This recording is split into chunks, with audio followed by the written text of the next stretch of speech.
له يا سيد أنا رجعت على لبنان، أتمنى أنك ترجع كمان على لبنان.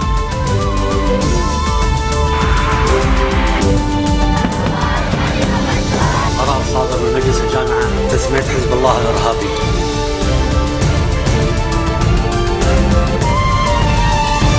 Good afternoon. You're watching the English news on Future Television. I'm Yumna Naufal, and these are today's top stories. French President François Hollande is in Lebanon carrying a message urging the country and its regional partners to distance the country from regional turmoil. Daesh makes gains in northern Syria from both government forces and their rebel opponents. And Iranian President Hassan Rouhani holds talks with his Turkish counterpart, Recep Tayyip Erdogan, who is boosting trade with the Islamic Republic following the lifting of international sanctions. French President François Hollande is in Lebanon, carrying a message urging the country and its regional partners to distance the country from regional turmoil. Hollande is here with a stern message that includes calling the Lebanese and the regional partners to take some steps in order to separate the situation in the country from the regional tension, particularly in the security files. He is expected to visit one of the refugee camps and meet one of the French president's plans is that he's expected to meet with a family from Syrian origins. He earlier today met with Parliament Speaker Nabih Berri and called for the quick election of a president of the Republic.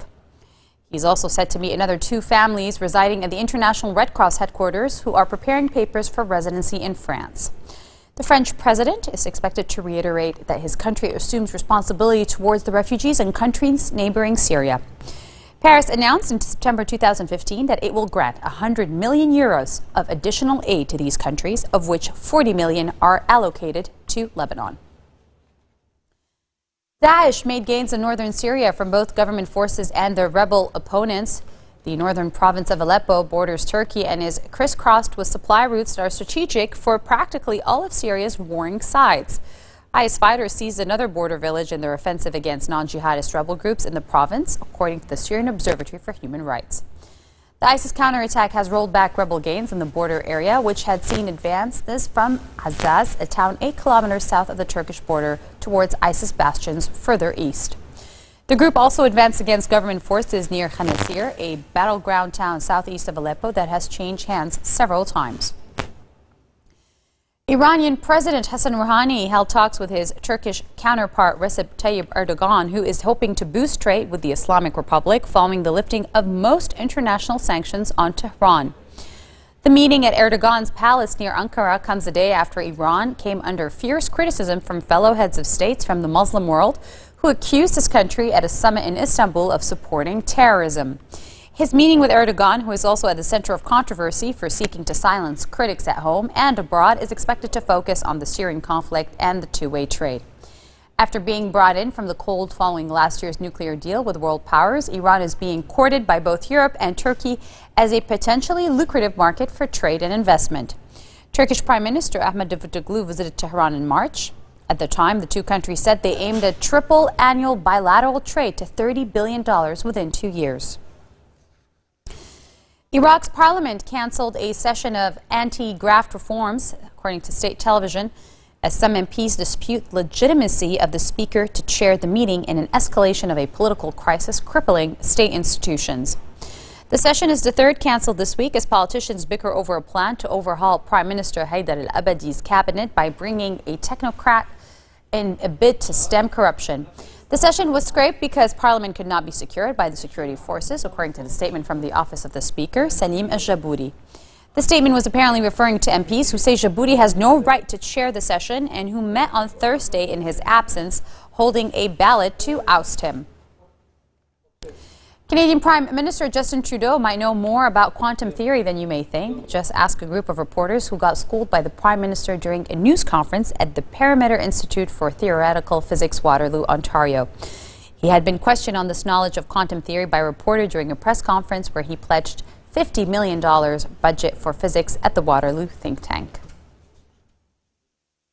1 or 0, on or off. A quantum state can be much more complex than that because, as we know, things can be both particle and wave at the same times, and the uncertainty around quantum states allows us to encode more information into a much smaller computer. So that's what's exciting about quantum computing, and that's what we're going. High school students in Lebanon attend after school. Coming up next at a What's Up 3-day fair. And Linda Tamim has the report. Stay with us.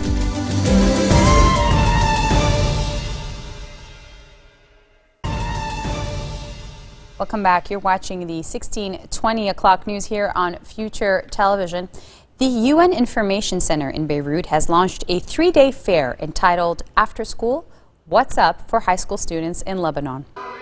The fair was held at UNESCO Palace under the patronage of Education Minister Ilyas Bousab, Junior Chamber International Beirut, also known as GCI Beirut, in cooperation with the UN Information Center in Beirut. Various universities and NGOs participated in the event, as well as UN agencies, private sector firms, and banks. The aim of the fair was to encourage high school students to plan their education and facilitate their career choice to ensure a successful future.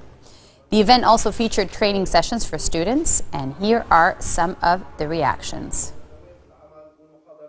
I suppose this event is one of a kind for Lebanon. It is. And how special is it? We're very proud of the team. They've been working diligently for the past 4 months.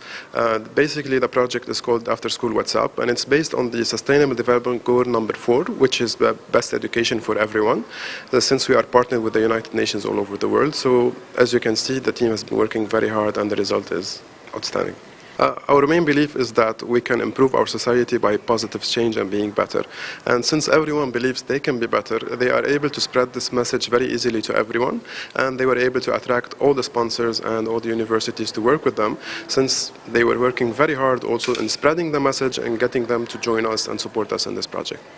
Well, basically, most of us, when we were back in school, we faced the confusion of what's next. I did too. And me too. And basically, it's about showing them there are many different ways. Instead of wondering what to do where you are, it's seeing where you can go, and hoping that this is the first project that's going to be repeated consistently over the years. And this is just a good start on changing the world, hopefully. JCI is Junior Chamber International. It's an international NGO. It's present in more than 120 countries around. We go live to François Hollande in Lebanon.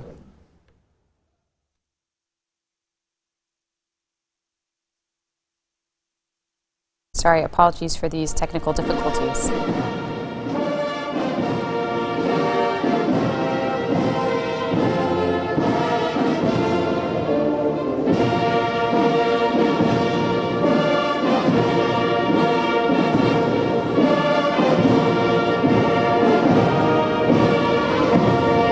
We can see French President François Hollande at the moment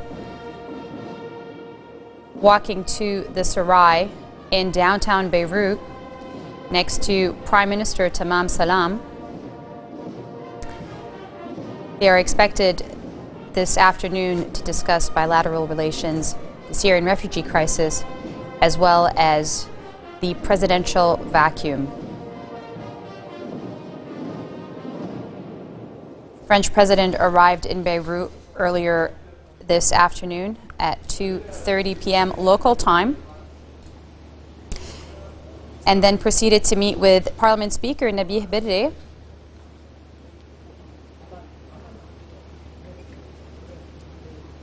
We're watching live the French president right now, accompanied by Lebanon's Prime Minister Tamam Salam, entering the Sarai as we speak. There he is saluting former Prime Minister Najib, what seems like.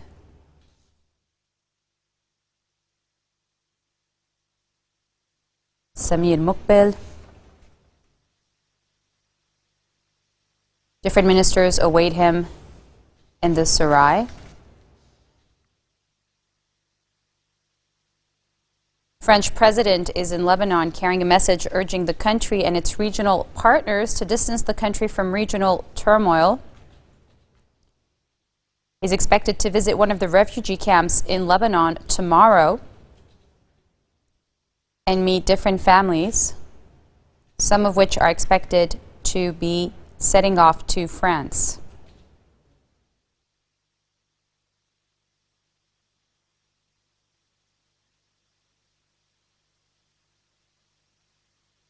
Just to remind you, in September 2015, France pledged 140 million euros in refugee aid, 40 million of which to Lebanon. And on that note, we mark the end of our bulletin for today. Now for a reminder of our headlines. French President François Hollande in Lebanon carrying a message urging the country and its regional partners to distance the country from regional turmoil. Daesh makes gains in northern Syria from both government forces and their rebel opponents. And Iranian President Hassan Rouhani holds talks with his Turkish counterpart Recep Tayyip Erdogan, who is hoping to boost trade with the Islamic Republic. Those are your 16:20 o'clock news on Future Television. I'm Yumna Nova signing off. Have a good weekend. بقول له يا سيد أنا رجعت على لبنان، أتمنى إنك ترجع كمان على لبنان.